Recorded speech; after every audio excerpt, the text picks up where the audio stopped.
Good morning mga kaagri.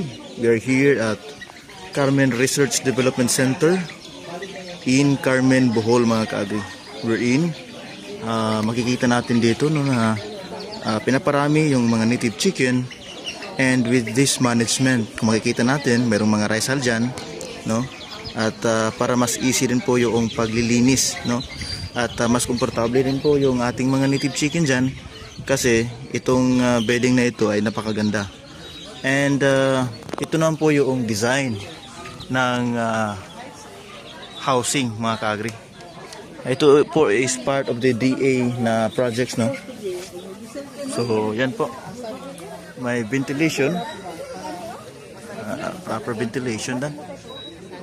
Yes, and then ito po yung area. So nilalagyan lang nila ng ng tarpaulin, because during malakas yung ulan at hangin ay yung mga tubig pupunta dito sa ground, kaya nababasa.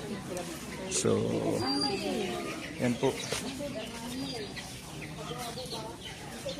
So tingnan pa natin sa ibang breeding area, brooding area. Yan o. Sir,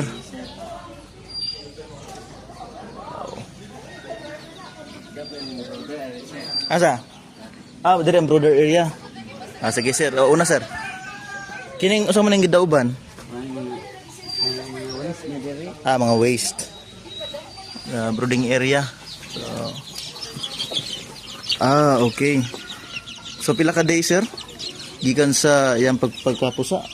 1 month na. 1 month ka pin for sure. So gitagaan siya brooding management. Dire buwang siya gamay jutay, no? Week food. So weekly na mo'y kuan sir, na mo'y production. Kadahas. Incubator. Wow, pila nito nan sir ang natiri ron? 14 times 30. 14 times 30. So 14 times 30. Yun. 30, 300, almost 500. So kini.